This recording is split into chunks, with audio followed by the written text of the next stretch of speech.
പ്രിയ പ്രേക്ഷകർക്ക് സീരിയൽ ന്യൂസിലേക്ക് സ്വാഗതം. കൂടുതൽ സീരിയൽ ന്യൂസുകൾ അതിവേഗം ലഭിക്കുന്നതിന് ഈ ചാനൽ സബ്സ്ക്രൈബ് ചെയ്യുക. ബെൽ ഐക്കൺ മറക്കാതെ ക്ലിക്ക് ചെയ്യുക. വീഡിയോ ഇഷ്ടമായി എങ്കിൽ ലൈക്ക് ചെയ്യാൻ മറക്കരുത്. എന്തൊക്കെ ചെയ്താലും അഭിഷേക് മടങ്ങി വരികയില്ല എന്നുള്ള കാര്യം മനസ്സിലാക്കിയതിനെ തുടർന്ന് വാശി കൂടിയിരിക്കുകയാണ് ഇപ്പോൾ ദേവബാലയ്ക്ക്. അവനെ അങ്ങനെ വെറുതെ വിടാൻ ഞാൻ ഉദ്ദേശിച്ചിട്ടില്ല. അവൻ എൻ്റേതു മാത്രമാണ്. എൻ്റേതല്ല എങ്കിൽ മറ്റാരുടെയും ആകാൻ ഞാൻ അനുവദിക്കുകയില്ല എന്നുള്ള നിലപാടിൽ ദേവബാല ഉറച്ചു നിൽക്കുകയാണ്. പക്ഷേ ഇതേ സമയമാകട്ടെ, ബർത്ത്ഡേയെല്ലാം ആഘോഷിച്ചതിനെ തുടർന്ന് വളരെയധികം സന്തോഷം ഉണ്ടായിരിക്കുകയാണ് ഇപ്പോൾ റാം മോഹന്. മാത്രവുമല്ല, മകളുമായുള്ള പ്രശ്നങ്ങൾ തൽക്കാലത്തേക്ക് ഒതുക്കി തീർക്കുന്നതിനായുള്ള ശ്രമവും ഉണ്ടാകുന്നു. ഇത് കാണാൻ ഇടയാകുന്നത് രാഹുലിൻ്റെ ഞെട്ടിച്ചു കളഞ്ഞിരിക്കുകയാണ്. താൻ ഇതുവരെ പ്ലാൻ ചെയ്ത് കൊണ്ടുവന്ന കാര്യങ്ങളെല്ലാം നഷ്ടമാകുമോ? എന്തു ചെയ്യും? ഇനി എന്താണ് ചെയ്യേണ്ടത് എന്നുള്ള ചോദ്യവും ബാക്കിയായതിനെ തുടർന്ന് രാഹുൽ പുതിയ തന്ത്രങ്ങൾ മുന്നിലേക്ക് കൊണ്ടുപോവുകയാണ്. ഇതിനിടയിലാണ് രാഹുലിനെ നീന ചെന്ന് കാണുന്നത്. രാഹുലിനോട് കാര്യങ്ങൾ കൈവിട്ടു പോകുമോ രാഹുൽ? ഇപ്പോൾ നീക്കങ്ങളെല്ലാം ശക്തമായ നിലയിൽ മുന്നിലേക്ക് പോവുകയാണ്. വിചാരിച്ചതുപോലെ കാര്യങ്ങൾ നടക്കുന്നില്ല എന്നത് തന്നെയാണ് സത്യം. അതുകൊണ്ട് എന്താണ് ഇനി ചെയ്യേണ്ടത്? പൈസ നൽകാമെന്ന് പറഞ്ഞത് ലഭിച്ചില്ല എങ്കിൽ പ്രശ്നങ്ങൾ വഷളാകുമെന്നുള്ള കാര്യത്തിൽ യാതൊരു മാറ്റവുമില്ല.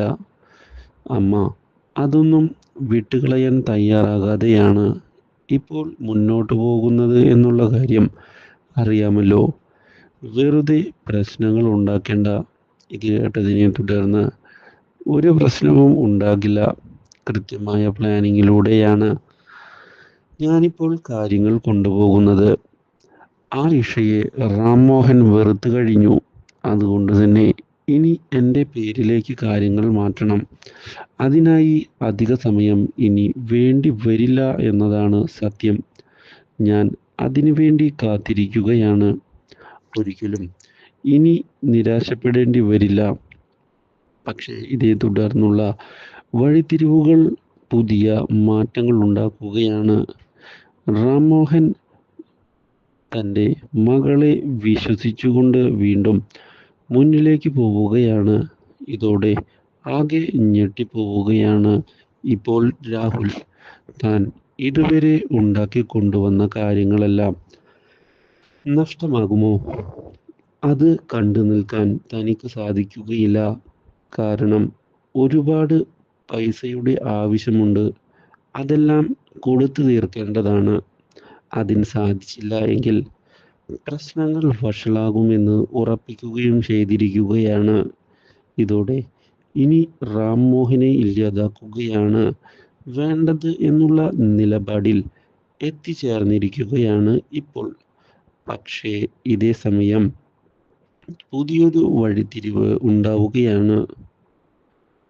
പല്ലവി തടയുകയാണ് ഇപ്പോൾ അഭിഷേകിൻ്റെ അച്ഛനെ. സ്വന്തം അച്ഛനാണ് അതെന്നുള്ള കാര്യം അവൾ മനസ്സിലാക്കാതെയാണ് തടയുന്നത്.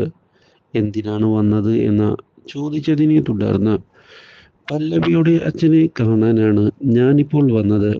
അയാൾ എൻ്റെ ഫ്രണ്ടാണ്.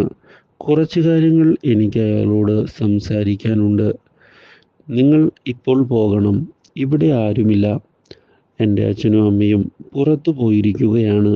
ആണോ? എന്നാൽ ഞാൻ വെയിറ്റ് ചെയ്യാം. വീട്ടിനുള്ളിൽ ഇരുന്ന് വെയിറ്റ് ചെയ്യാമല്ലോ. പറ്റില്ല. നിങ്ങൾ ഈ വീടിനുള്ളിലേക്ക് കയറുന്നത് എനിക്ക് ഇഷ്ടമുള്ള കാര്യമല്ല. അതുകൊണ്ട് തന്നെ ദയവായി നിങ്ങൾ പുറത്തു പോകുന്നതാണ് നല്ലത്. വെറുതെ പ്രശ്നങ്ങൾ ഉണ്ടാക്കാതിരിക്കുന്നതല്ലേ ഇരുകൂട്ടർക്കും ഉചിതം. ഇത് കേട്ടതിനെ തുടർന്ന് നീ കാര്യങ്ങൾ അറിയാതെയാണ് സംസാരിക്കുന്നത്. ഞാൻ ആരാണ് എന്ന് അറിയണമെങ്കിൽ നിന്റെ അച്ഛനോട് ചോദിച്ചാൽ മതി. എൻ്റെ വാല്യൂ നിനക്ക് മനസ്സിലാകും. എനിക്കൊരാളുടെ വാല്യൂവും അറിയേണ്ടതില്ല. ഞാൻ പറഞ്ഞല്ലോ, ഇവിടെ ഇരിക്കാൻ പറ്റില്ല, നിങ്ങൾക്ക് പോകാം. അച്ഛൻ ഉള്ളപ്പോൾ വന്നാൽ മതി, ഇല്ലെങ്കിൽ ഞാൻ പ്രശ്നങ്ങൾ ഉണ്ടാക്കും എന്നുള്ള ഭീഷണി ഉയർത്തിയതിനെ തുടർന്ന് തിരികെ പോകേണ്ട അവസ്ഥ വന്നിരിക്കുകയാണ് അഭിഷേകിൻ്റെ അച്ഛന്. ഇതോടെ ഇതിനെല്ലാം ഒരു തിരിച്ചടി നൽകും എന്ന് അയാൾ ഓർമ്മിപ്പിച്ചിരിക്കുകയാണ് പല്ലവിയെ. Do like, share and subscribe.